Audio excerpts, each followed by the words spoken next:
다음 달 카카오가 삼성전자에 이어 국민주로 거듭난다고 합니다. 카카오는 액면 분할로 소액주주들의 진입장벽을 낮추며 향후 주가 추이에도 많은 관심이 쏠리고 있다고 하는데요. 동학개미들의 관심이 집중된 카카오, 자세히 알아볼까요? 카카오는 지난 3월 29일 제16기 정기 주주총회를 열고 보통주 1주당 가액을 500원에서 100원으로 액면 분할한다는 내용의 안건을 통과시켰습니다. 액면 분할은 주식 액면가를 일정한 비율로 나눠 주식수를 늘리는 것을 말하며, 액면가는 처음 회사가 설립된 날의 주식 가격을 말하는데, 예를 들어 5,000원짜리 주식 한 장을 500원짜리 10장으로 분할하거나 100원짜리 50장으로 쪼개는 것을 말합니다.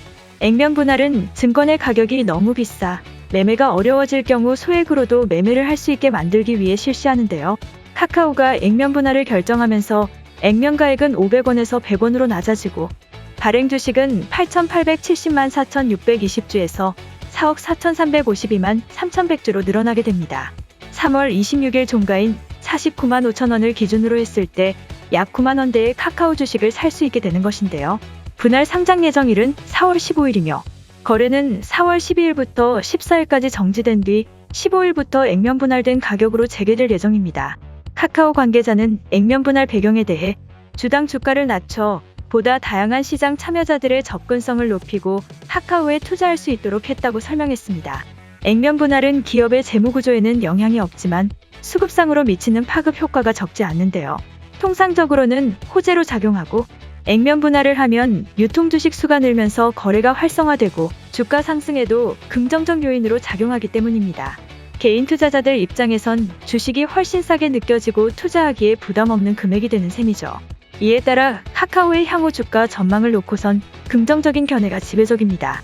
미국 전기차 업체인 테슬라가 지난해 하반기 주식 분할 후 주가가 급등한 것도 이러한 기대감을 높이는 이유로 작용하였고, 2020년 7월 애플이 한 주를 4주로 쪼개는 액면 분할을 결정하며 당시 애플 주가는 400달러 안팎이었는데 액면 분할 후 4분의 1 수준인 100달러가량으로 낮아지게 되면서 지난해 8월 31일에 거래를 재개한 애플의 주가는 약 3.4% 오르며 나스닥 상승을 이끌었죠. 하지만 액면 분할이 반드시 주가의 상승으로 이어지진 않아 투자자들의 주의가 요구되는데요. 삼성전자, 네이버 등 국내 대형주들은 액면 분할 이후 초반에는 주가가 오히려 내리거나 상승폭이 크지 않았기 때문입니다. 2018년 5월 삼성전자는 50분의 1로 쪼개는 액면 분할 직후 국민주로 각광받았던 것도 잠시 장기간 부진한 흐름을 보였고, 네이버도 2018년 10월 2일 약 70만 원의 주식을 5대1로 분할했으나 3개월 이후 주가가 8%가량 하락한 바 있습니다. 액면 분할 이후 장기적으로 주가에 긍정적인 영향을 줄지는 미지수입니다. 다만 액면 분할을 하더라도 근본적인 기업 가치에는 변화가 없고, 회사의 기본 가치는 물론 시가총액이 달라지는 것도 아니기 때문에 단기적으로 소액주주들의 참여 증가를 기대할 수는 있지만 일정 시점이 되면 효과가 희석된다는 게 대체적인 전문가의 의견이며, 결국 장기적 주가 흐름은 기업 실적에 달려있다는 것이죠. 많은 투자자의 관심을 받고 있는 만큼 과연 카카오는 국민주로 탄생하게 될까요?